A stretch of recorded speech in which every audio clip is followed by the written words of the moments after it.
Hi, everyone. I appreciate your patience, and I apologize for the technical difficulties. We're back with Dr. Cara Christ to discuss vaccine distribution in Arizona. Once again, there will be a presentation at the beginning, followed by the opportunity to ask questions. If you would like to ask a question, please raise your hand in the Zoom. And with that, I'll turn it over to Dr. Christ. Thanks, Steve. Good afternoon, everyone. Thank you for joining me again today. If you were with us earlier, we apologize for the technical difficulties. I'm going to start from the beginning, especially if we have new people who may have joined us who weren't here at 1. So I'm Dr. Cara Christ, the Director of the Arizona Department of Health Services, and this week has been a very exciting week for Arizona and the nation. We saw the first rollout of the COVID-19 vaccine to our healthcare workers and vulnerable populations. As we continue to get vaccine into the state, we will expand the number of places and providers who are administering vaccine and increase our communications about who is eligible and where individuals can receive vaccine. While this is promising, we need everyone to continue to take the important steps of masking up and staying physically distant when you're around people that you don't live with. It will be a number of months before enough of the population is vaccinated to allow us to return to a sense of normalcy. But it is exciting that we can see the light at the end of the tunnel. My team at ADHS continues to update our plan for Arizona as new vaccines are approved and we learn more from our federal partners. Today, we will provide an update on the distribution of vaccine and updated information. As in previous weeks, I'm going to provide a brief presentation and I will leave time at the end for questions. But today we'd like to acknowledge the hard work that went into getting us to this point. There have been a number of scientists, healthcare leaders, government leaders that have worked over the past 9 to 10 months in order to deliver a safe and effective vaccine to the front lines. So we appreciate the ongoing efforts of our local and tribal healthcare partners here in Arizona and around the country to ensure that vaccine is administered to frontline responders, including the most vulnerable Arizonans that are the highest risk for COVID-19. Our state and local partners are currently administering Pfizer vaccine to healthcare partners this week. Moderna vaccine is expected to be delivered across the state next week, the week of December 20th. Because of the extensive planning efforts our state, local, and tribal healthcare partners, we are able to deliver vaccine to provide protection to the frontline first responders that have put themselves at risk, continuing to serve and provide medical care for Arizonans during the pandemic. Why is vaccination important? Getting the general population vaccinated will return us to a sense of normalcy, but it is going to take quite a while before we get enough of that population vaccinated in order to achieve herd immunity. It's going to take a lot of vaccine, and we know that right now the initial vaccine shipments are only projected to cover Arizona's phase 1A group. Our goal will be to get over 70% of Arizonans vaccinated, but we know that our best strategy right now will be a highly targeted campaign to protect the most vulnerable. It will be important that our messaging explains that vaccination not only protects the individuals that receive the vaccination, but those around them that are most susceptible to severe outcomes.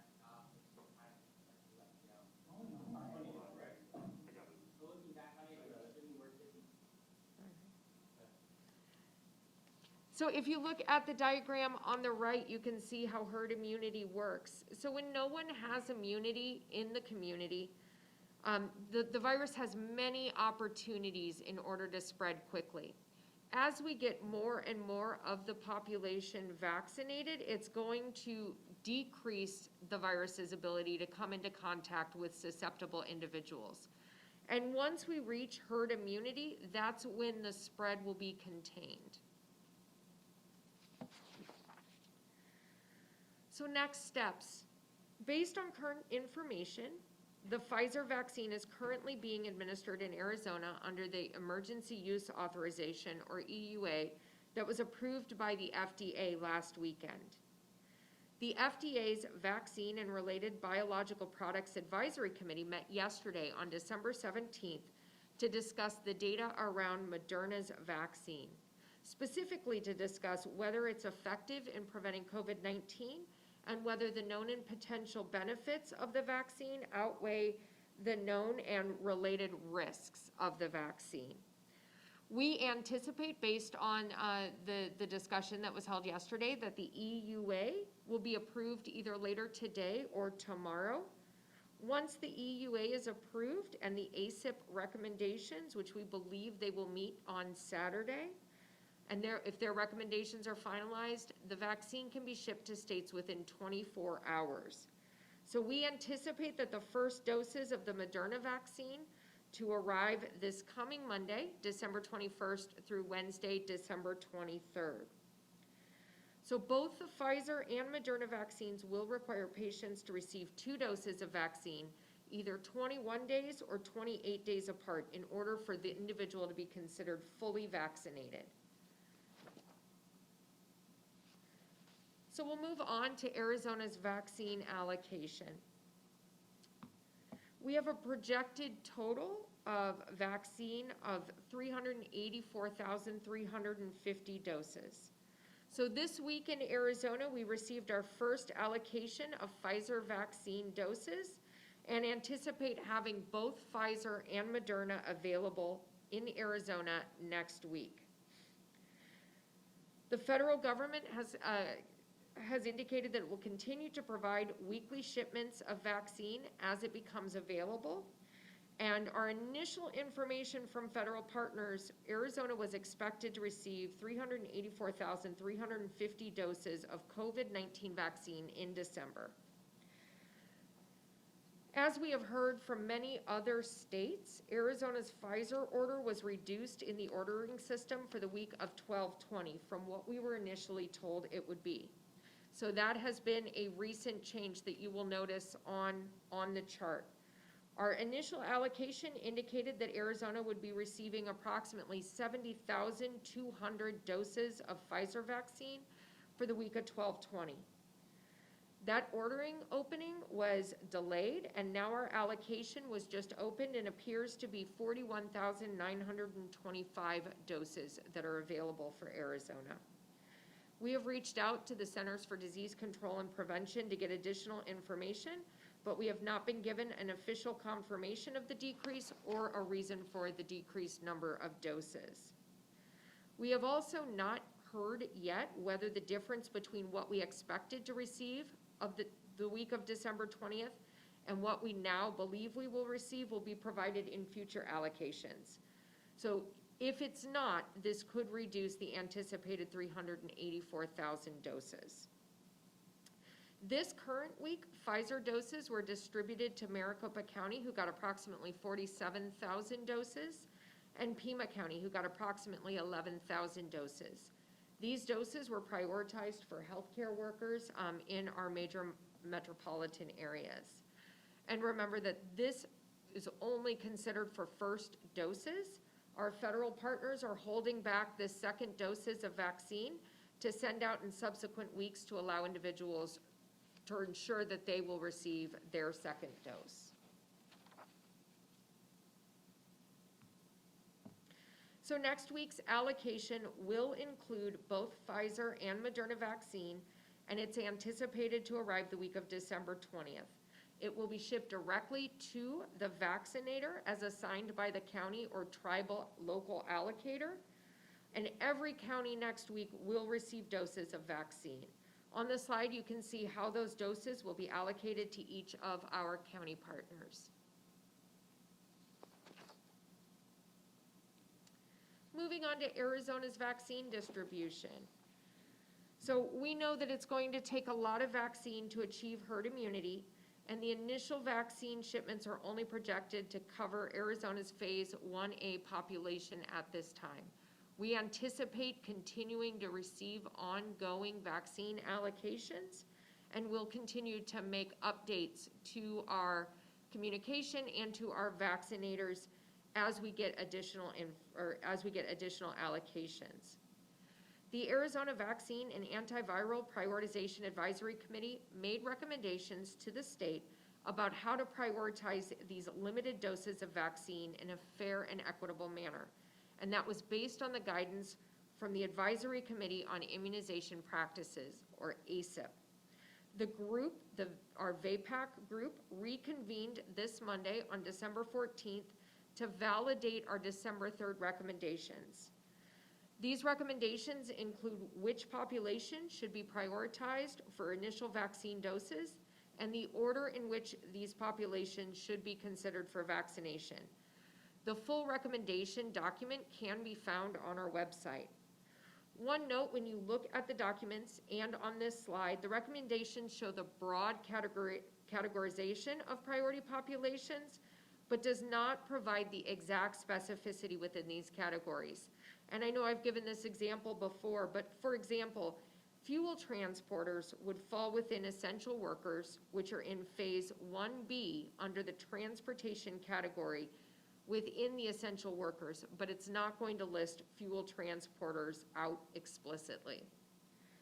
Local allocators, our county and tribes, may further sub-prioritize within these groups, like our essential workers, based on vaccine availability within their jurisdiction. When supplies are limited, a phased vaccination approach will be used to prioritize people by occupation, the risk of exposure, and the risk of severe outcomes. So you will see based on the chart that phase 1 vaccination is recommended for frontline healthcare workers at the highest risk for exposure and acquiring and transmitting COVID-19. Additional priority populations will be considered for vaccination as more vaccine supplies become available.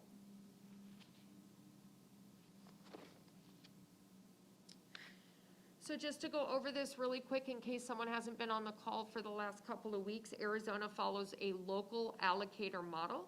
We allocate vaccine to 15 county health departments and 4 tribal entities to distribute to our priority groups. So we are told by our federal partners how much vaccine the state has been allocated. Using our allocation tool, we identify how much of that vaccine will go to each of those allocators. They then tell us how many doses go to specific vaccinators that have been onboarded and approved by the state.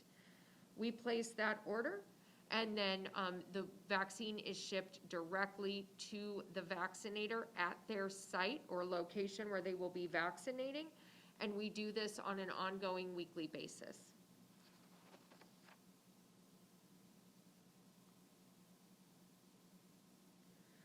So as you take a look at the vaccine distribution process, the items in bold emphasize the ADHS provider ordering and distribution process. So phase 1 ordering is done with the local allocator tool. Tribal partners, long-term care facilities, pharmacies, and other entities that do not enroll via the ADHS onboarding tool may receive a federal allocation through a different ordering process. But if they're interested in receiving a state allocation, they should complete the ADHS onboarding tool.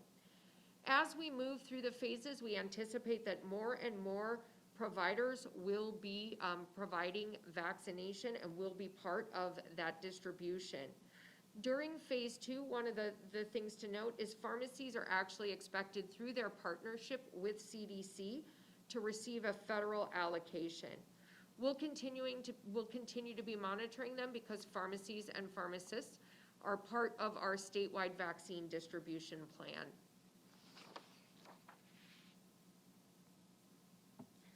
Looking at our vaccine administration sites, so our initial phase 1A vaccination sites have been open for our frontline healthcare and EMS providers starting December 17th.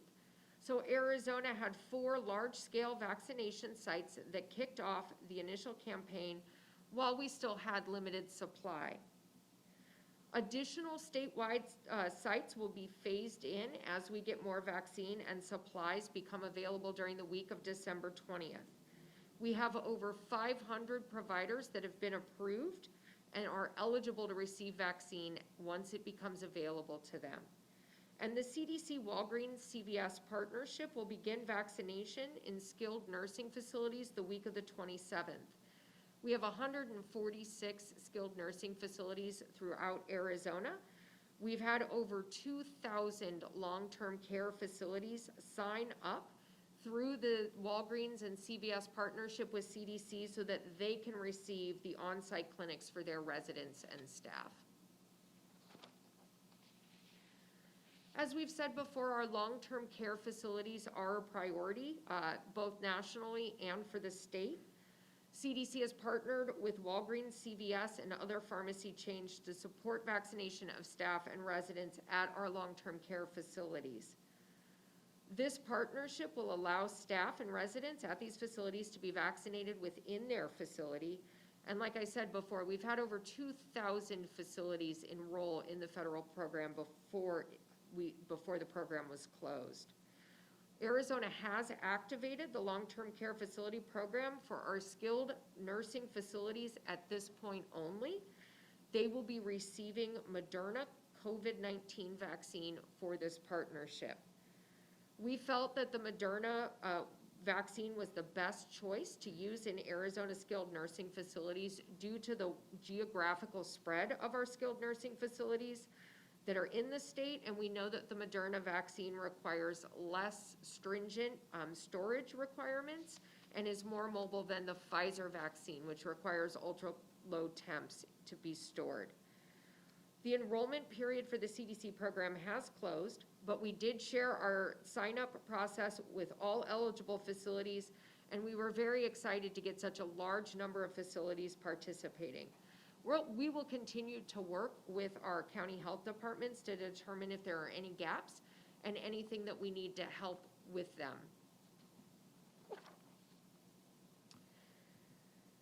And as a reminder, or just to discuss provider reimbursement and billing, all COVID-19 vaccines must be administered at no cost to patients in Arizona.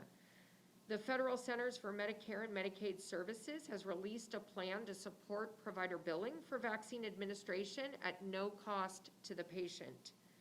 As part of Executive Order 2020-57, Governor Ducey required all insurers regulated by the state to cover COVID-19 vaccine and administration costs without regard to whether the provider is in network. He also worked to further remove barriers to vaccination by signing Executive Order 2020-58 to make COVID-19 vaccine available at no cost to Arizonans. Providers should be aware that additional reimbursement may be made to public entities via the FEMA Public Assistance funding, and we have technical assistance, or you can find additional billing resources at HRSA, CMS, or Access websites. And we will be posting this on our web with the links that will be live. Looking at our vaccination program monitoring, we are excited to announce that Arizona's vaccine management system, which allows for the pre-screening, appointment setting, inventory tracking, vaccine reporting, and second dose reminders, is now available. It went live on December 14th, and we want to thank all of our partners for assistance with building and then testing the tool before it went live.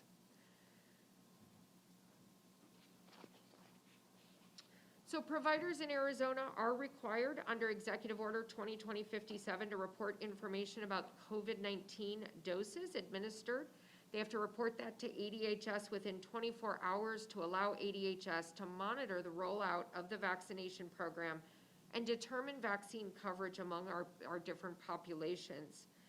This information will allow us to ensure we are reaching the underserved and high-risk populations and provide accurate information for individuals so that they can get the appropriate second dose at the right time.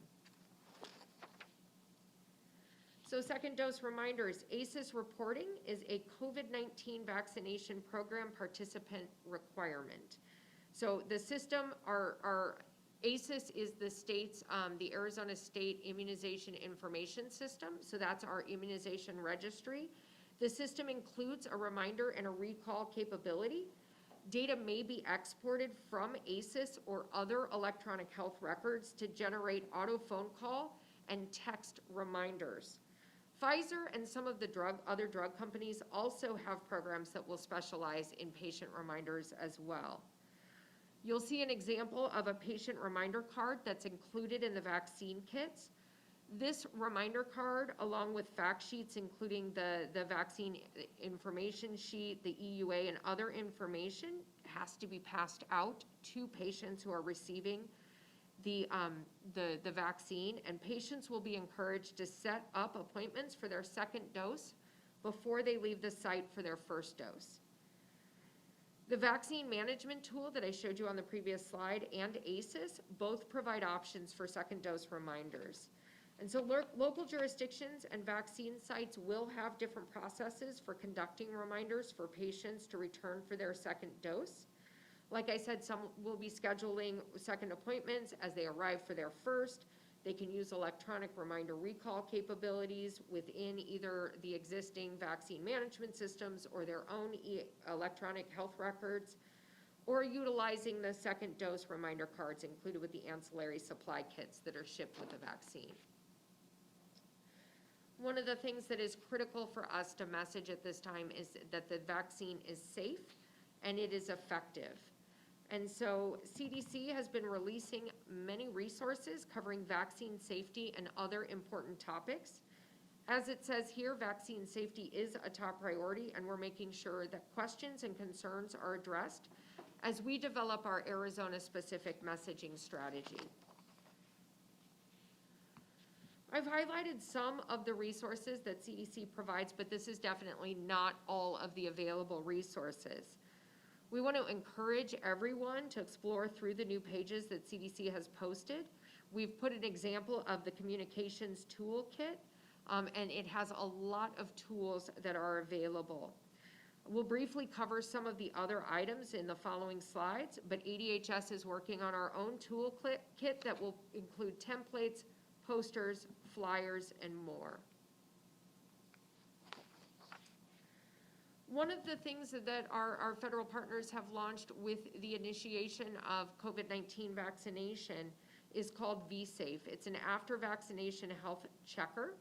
So it's a smartphone-based tool that uses text messaging and web surveys to provide personalized health check-ins after you receive vaccination.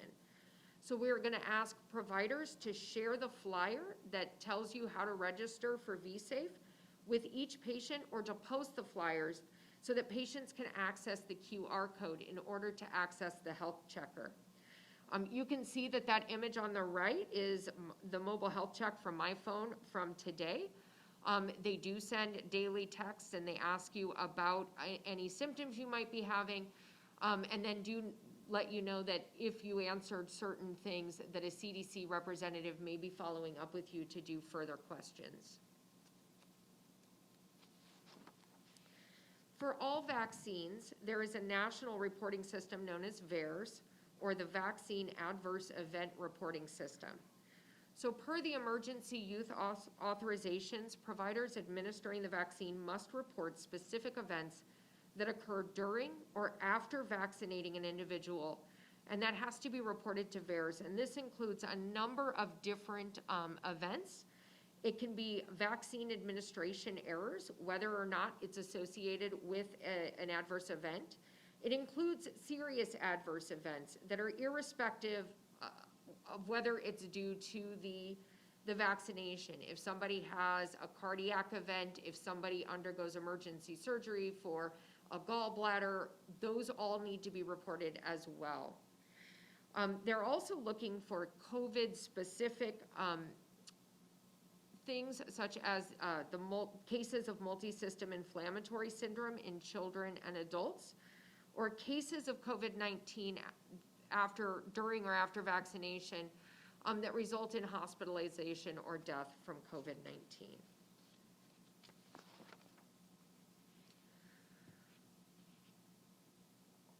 ADHS has engaged with a partner organization. We have conducted surveys of healthcare workers in the general population to better understand perceptions about COVID-19 vaccine, their intentions to be vaccinated, and their trusted sources of health information.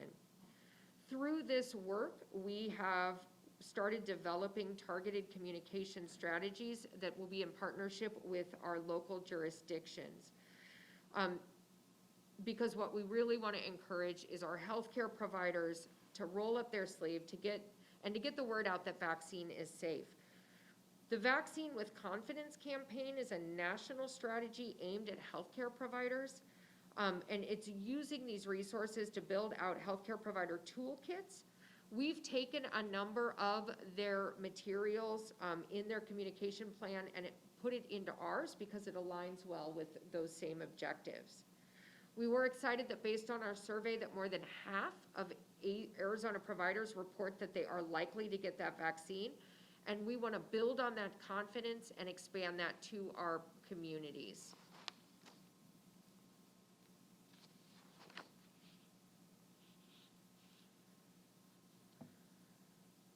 So getting vaccine out to the Arizona public. Each local jurisdiction is responsible for establishing their initial vaccine sites in partnership with local providers.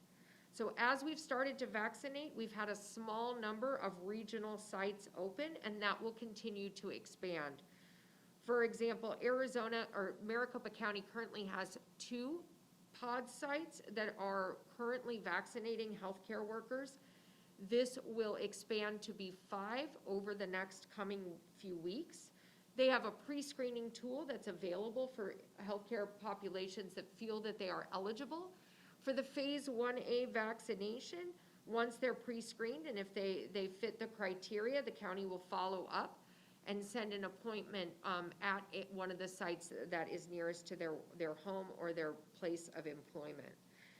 Pima County has activated 2 pod sites to provide centralized vaccination. And as additional counties are brought on next week, they will each be doing a county-specific plan for getting that vaccine out, and operations may vary slightly across the state.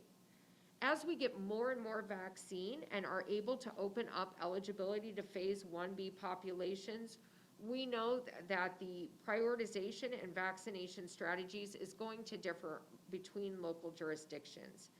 So some of them may continue to use the large regional vaccination sites, while others are going to implement additional strategies, including workplace vaccination clinics or coordinating with local health clinics serving high-risk groups. When the vaccine is more widely available to the general population, more and more healthcare providers within the community will be allocated doses until there aren't limits on the vaccine, and then we will no longer have to do the allocation model. Local jurisdictions will use an array of mechanisms to communicate with community members about eligibility for vaccine and where those vaccine locations are. We are currently coordinating with the Arizona Poison and Drug Information Centers and 211 to provide them with information to answer and calls from the public and healthcare providers about the vaccine. The Poison Control Centers will also continue to be a key partner in providing information, and now they'll be able to provide information about vaccine safety and any adverse events associated with vaccination.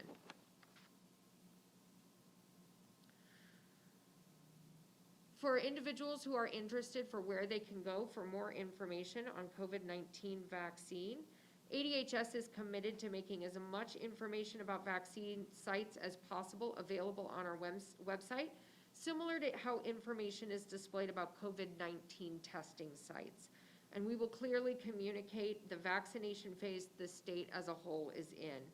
We will be posting vaccine locations on vaccinefinder.org and on our website at azhealth.gov/COVID-19 vaccine, but we will also be participating in CDC's Vaccine Finder, and that link will also be on our website.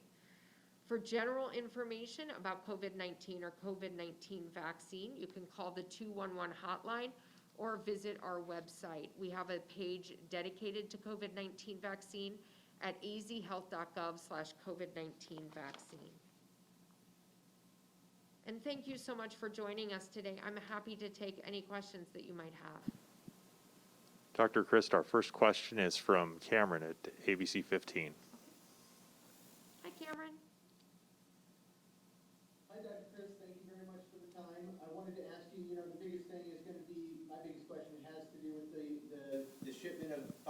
vaccine that we're not going to get. Can you reiterate why that is, how many we're not getting? And it does appear the vast majority are going to come out of the Maricopa and Pima counties, which I assume may have something to do with making sure that the other counties do get that allocation. And it might even have to do with Moderna. So can you reiterate kind of what's going on here and why the decision was to take it from the Maricopa and Pima counties?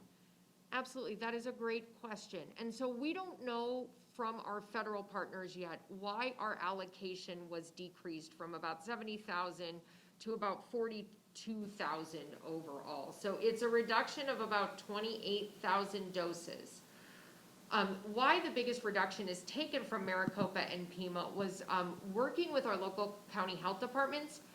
We decided that Pfizer vaccine, because of the ultra low storage temps, because of the high number of doses as the minimum order, that we would keep the Pfizer vaccine in those two counties and provide the Moderna vaccine to our more rural other 13 counties and tribal allocators.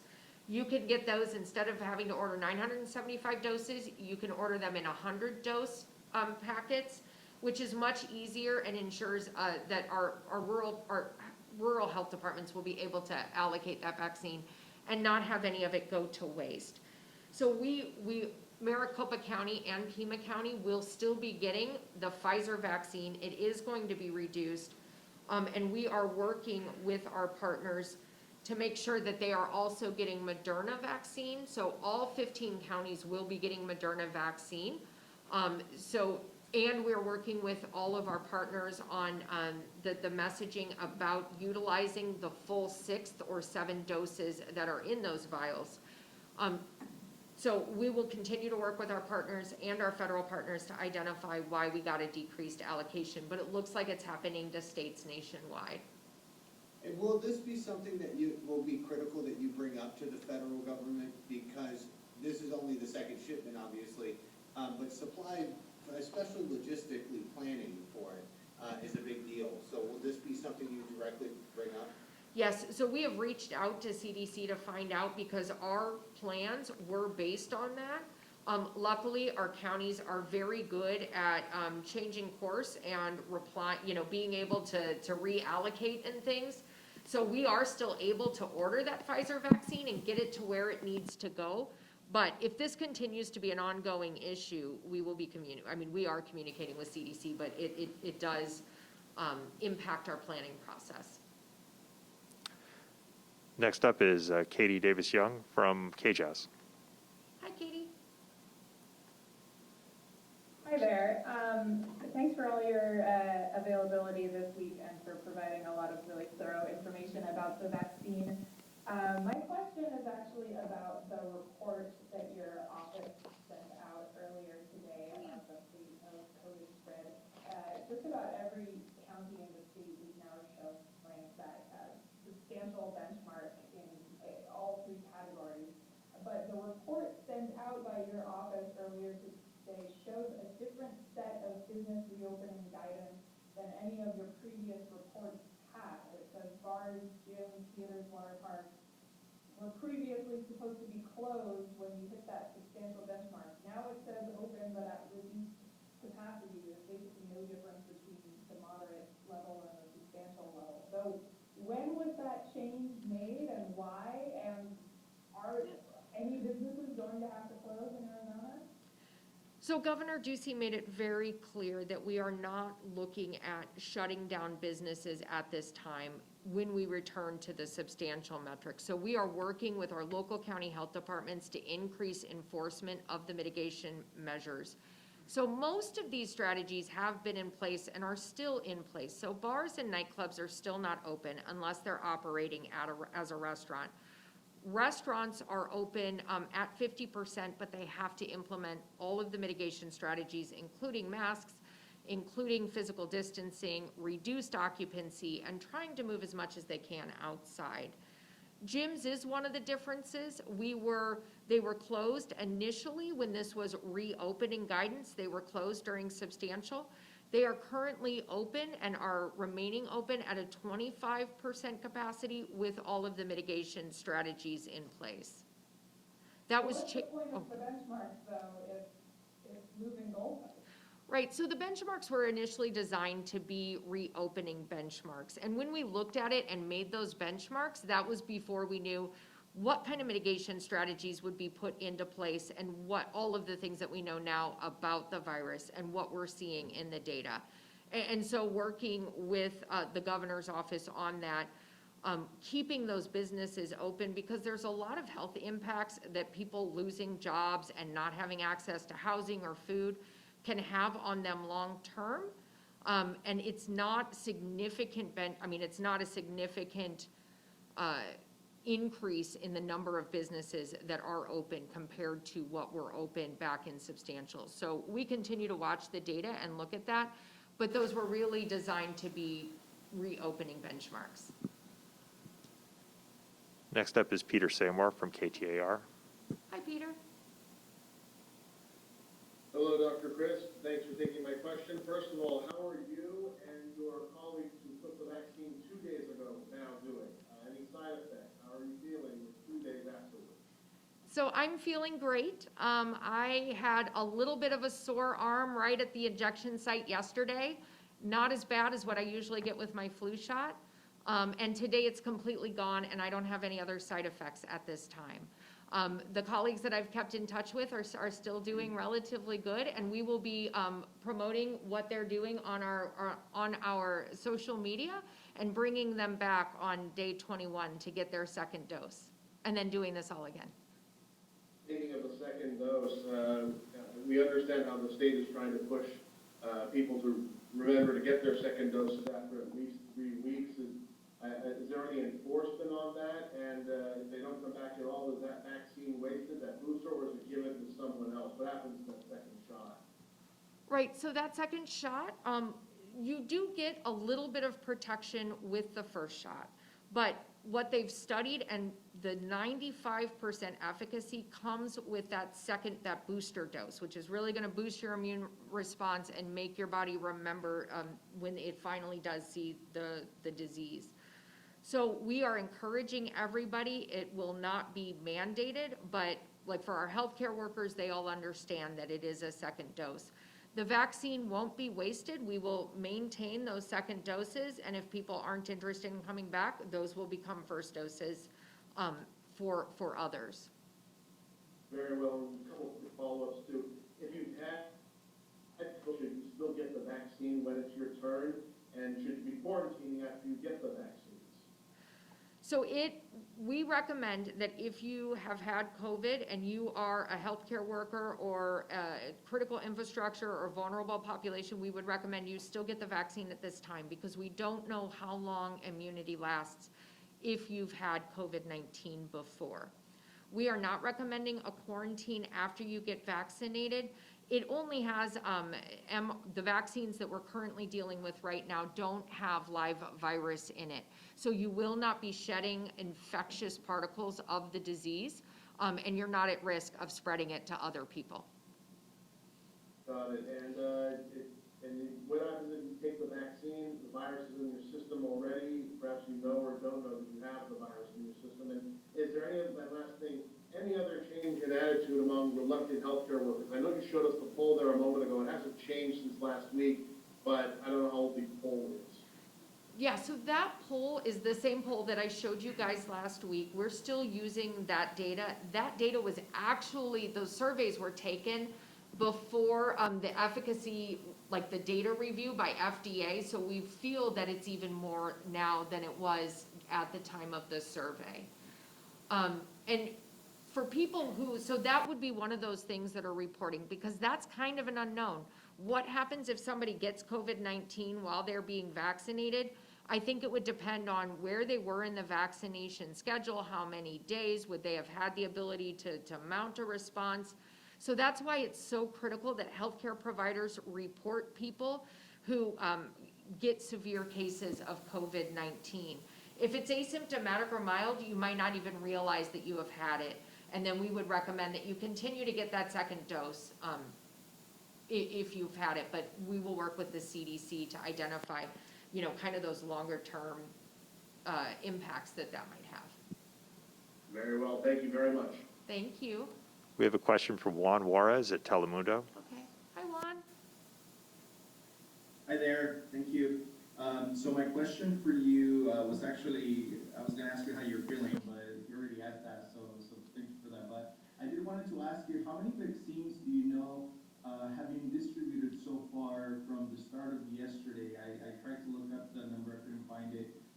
And also, can you talk about the adverse reactions, if we saw any here in Arizona, if you have a total, and how are those being handled basically? And is this a concern for people to have them or to be reluctant to take the vaccine? If you can just talk about those two things, please. Yeah, absolutely. So I don't have the numbers just yet on the numbers of vaccine distributed yesterday.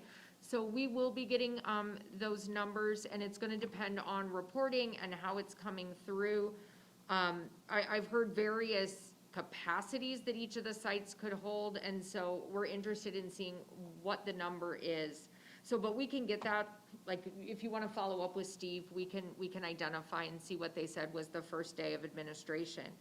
For adverse reactions, I have not heard of an adverse reaction or a serious adverse reaction in Arizona. We've heard of a couple in Alaska. Again, all of that gets reported to the CDC so that they can keep track and identify if there are any trends in there. We do know that there is a slight risk of having an adverse reaction with a vaccine, just like with any other medication that you may be prescribed or take over the counter. They are relatively rare, and there are some contraindications, but in general, the vaccines are safe and they are effective, and we would encourage anybody who can get the vaccine to receive the vaccine if they're eligible. Okay, thank you. You're welcome. We have a question from Howard Fisher from Capital Media Services. Hi, Howie. It just wouldn't be the same without you, Doctor. What can I say? I appreciate what you said about the benchmarks being used to open things up. I also appreciate the arguments that I've seen that studies from New York and elsewhere about a lot of these cases are being caused maybe by people being careless at home. We have data from Pima County that shows that 25% of the people they're contact tracing were at bars and restaurants. So tell me, even with the governor's desire to keep the world running, why are we still allowing people to go to bars and restaurants in those kinds of counties? Well, so then that would mean that 74% of those individuals that they interviewed did not indicate that they were at a restaurant or bar. That is a very, if you're looking at one of 4 individuals, and they are appropriately applying mitigation strategies, that wouldn't be one of the recommendations so much because that's a smaller proportion. I mean, that's in line kind of with what we're seeing with the data of New York and what we're seeing here. So we do take a look at that. That's not the definite indication that they got that there. That's just places that they attended as they're asking. And we do know from CDC that people who go to restaurants are 2 times more likely to come down with COVID-19, which is why we have such stringent mitigation strategies and decreased occupancy in place. It sounds like what you're saying is absent some tracking that shows 75% of the people or something like that when you had been at bars and restaurants, you and the governor are not prepared to close anything down. It sounds like we're taking the business health ahead of the health of the fact that we've got Banner Health putting bodies into storage because of the situation. I mean, you're a medical doctor. Tell me why we're just going to keep doing what we're doing when clearly it's not working. Well, the restaurants and bars hasn't necessarily changed from this summer when we got the big decrease in cases. We are still at where restaurants and bars were back then. But we also have to take a look at the whole health of the community and that, housing and food access and health insurance and access to a job all play a role in the overall health and long-term outcomes of our community. And so, these are individuals, if I close down a restaurant, these are individuals who now are going to go find a job somewhere else because they have to work. They don't have access to days off. They don't have access potentially to health insurance or those types of things. And losing a house or income has a significant impact on their overall health. So we are taking all of that into an account when there are not the same protections that there were back in March and April and May. So is there, just quickly then, is there any number that we have to reach before you rethink the whole idea that we're not gonna close businesses again? Well, we are looking at increasing enforcement. We're looking at decreasing large social gatherings and working to make sure that those mitigation measures are in place.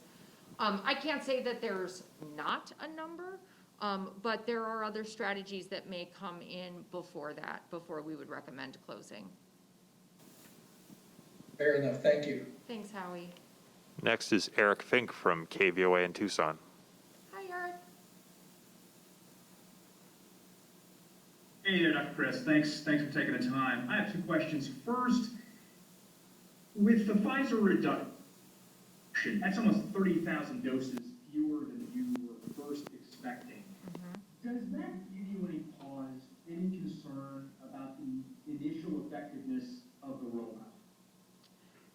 So the rollout in Maricopa County and Pima County have been really good. And so we will continue to work and push the vaccine out through those counties.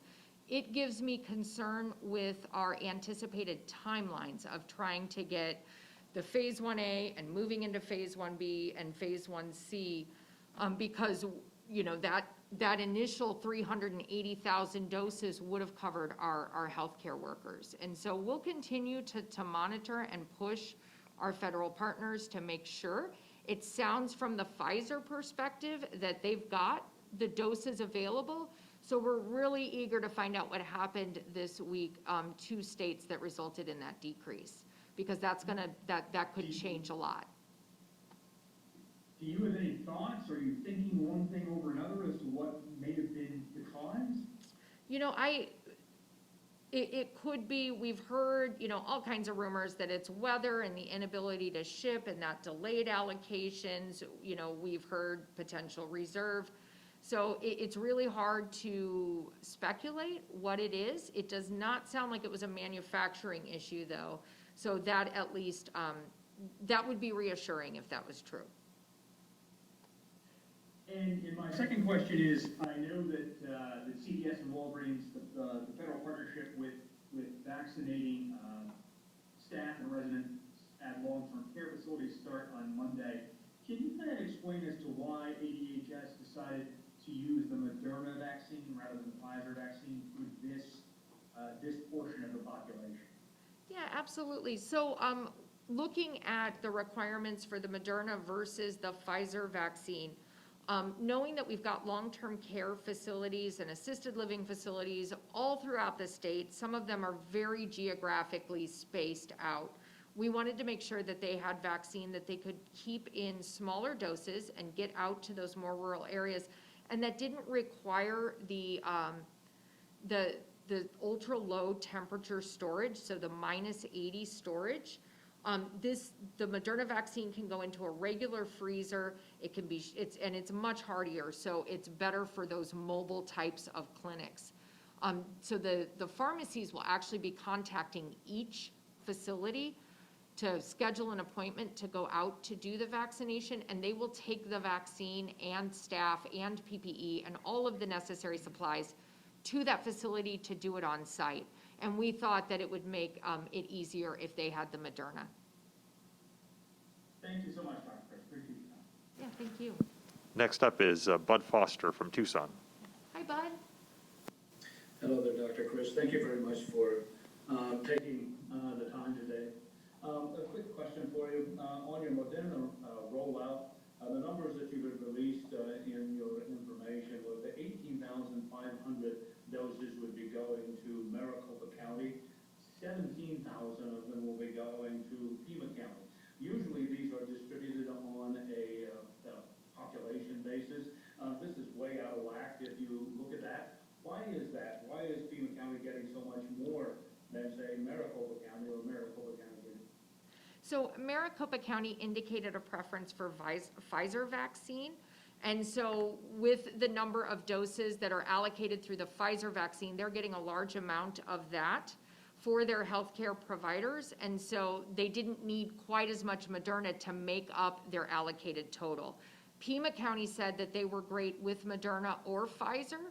And so we were able to to give them a little bit more Moderna to make up that total for their healthcare population. So that's why it may look like they're getting almost the same amount, but when you look at the total amounts, Maricopa has a much larger Pfizer amount. Thank you very much, I appreciate that. You're welcome. Next is Colleen from 12 News. Okay. Hi, Colleen.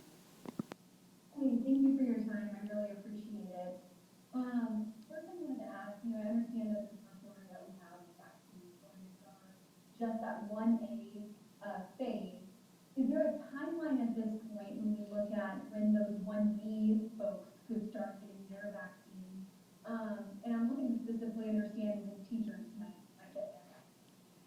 Yeah, absolutely. So we are hoping if we continue to get the allocations that we're anticipating, we anticipate that we will be through the first doses for phase 1A by the beginning of January. And so have really been working with our partners on that. Once we get through phase 1A, then we will go into phase 1B. So we're anticipating maybe first doses starting around mid-January, beginning of February, depending on how much vaccine we're getting. That could change a little bit because as we are watching, we will be watching like appointments fill. So our healthcare providers and our long-term care facilities will be on an appointment basis, for our major metropolitan areas. As we start to see those appointments becoming less and less full, what we'll be doing is kind of that standby method like that airplanes use. We've got a couple of appointments. We know we've got an interested, school district or something like that. They may start extending those appointments to schools or to law enforcement to start getting them a little bit earlier. So it's going to depend on the rollout and the uptake of vaccine in our community. And is that, I saw that request form for employers, in one of your previous slides. Is that going to be then up to the district for them to request that their employees be vaccinated, or how will that work? Or like police departments, will that be up to them to make that request, that kind of thing? So that request form is if somebody feels that they should be an essential worker and they want to request to be considered to be in the 1B. Our county health departments are working very closely with and have been throughout the pandemic with our schools, with our law enforcement, with some of those very high priority essential workers, like the people that keep our power and utilities running, the people that keep our food going. And so what they'll be doing is it's going to be a number of different strategies. School districts likely would just get notified by the county that, hey, we've got appointments available, you can register through here, this is when we're going to start, and this is where the locations will be. They may work with other employers directly, though, to get that out, but some of those are going to be so broad that we will likely have to go to community-wide messaging through, social media, through ads, through those types of mechanisms to get it all the way out to let people know that it is their turn, and these are the types of occupations we're looking for. So it's really going to depend, and it's going to kind of be a county by county situation on how they've sub-prioritized those groups and how they're going to work with the vaccinators to get those groups vaccinated. Thank you for that detail. One more question, if I could. When you look at something like a teacher, where the vaccine is not yet approved for students, how, and I know it's like kind of looking into a crystal ball that we all don't have, but how long until we get to a point where maybe we're in a normal, quote unquote, whatever that is anymore, scenario for kids going back to school and to where school is as safe as it maybe once was? Right. So, we still do have schools that are operating in a hybrid role. we would encourage teachers to get vaccinated as quickly as possible. We don't have an anticipated date on when children are going to be eligible for the vaccine. The clinical trials have not provided the data that we need to be able to do that just yet. We anticipate potentially returning to some sense of normalcy maybe by the summer or, early fall. But it is really hard to predict. It's going to depend on the uptake in our communities and how the supply chain continues, and to make sure that we get the doses that we are needing in order to vaccinate appropriately. Thank you so much. Next, we have Alex from the New York Times. Hi, Alex. Hi, doctor. Thank you so much for taking my question. Yeah. So I have three. Okay. They're pretty easy though. So first is sorry about that. Sorry for the background noise. First is the number of doses that they confirmed that have arrived in the state this week for sure. The number of doses that have been administered, and your plan for reporting that data going forward, if you have a dashboard in the works or when we can expect that. Thank you. Yeah, absolutely. So the number of doses that we have received was that 58, I think it was 58,500. We did receive all of the doses that we were allocated for this week, and that is currently at the vaccination sites. For the number of doses administered, we don't have that data yet since they just started doing the mass vaccination yesterday. And so we'll continue to work with our partners to make sure that they are reporting. We are in discussions about whether or not we will put some of that on our website. We will put the phase that we're in and potentially the number of doses that are allocated to Arizona. After that, it gets to be where the numbers aren't going to match up, because we'll get a certain number of doses allocated, but then now there's that sixth and seventh full dose that may increase the number of doses, but not every bottle might have 6 or 7 doses. And then did everybody report? So we're really trying to figure out, given some of the complexities of vaccine administration, the best way to provide that data moving forward. Thank you. Yeah. And our last question is from Stephanie Innes at the Arizona Republic. Oh, I think I messed something up. Hang on. Uh-oh. Stephanie, did I throw Are you you off? there, Stephanie? No, she's still there. Hang on. Okay. Yeah, I'm here. Oh, there you are. Yay. Yes, now we can hear you. Sorry. Okay, hi, Dr. Chris. Just 2 quick questions. When you talked about the 58,500 that arrived, does that include the long-term care doses that are through the CDC and the CVS? And does it also include like the ones that went through IHS on the reservation? No, so it doesn't include either of those yet for this week. So it will never include the doses that went through IHS or through the federal allocation to our federal partners. Those are only the doses that are allocated to the state. This week, because it was the Pfizer vaccine and there were certain steps you had to take to activate the CDC pharmacy partnership, they were not allocated out of this week's vaccine, but will be allocated out of the December 20th week's Moderna vaccine. So they will be allocated starting next week. Okay, great. And then just the last thing, you mentioned that this vaccine isn't approved yet for young children. Is there anybody else that can't use it? I was hearing pregnant women, but I wasn't sure if there was anyone else that it's not recommended for. So pregnant women have not been studied in the clinical trials specifically. There were women, but not enough that were pregnant during the clinical trials or became pregnant after. However, they are recommending not holding off just because you don't have like a negative pregnancy test. They are recommending that people get vaccine whether or not you know that they're not pregnant, if that makes sense. So they will be conducting those kinds of studies as it goes forward. They just didn't have enough study to specifically recommend it for pregnant women like they do with influenza. Thank you. You're welcome. That ends the questions. Thanks, everyone, for joining us, and a big thank you to Dr. Christ for answering all the questions and giving us a presentation. Thank you, everyone. Thank you.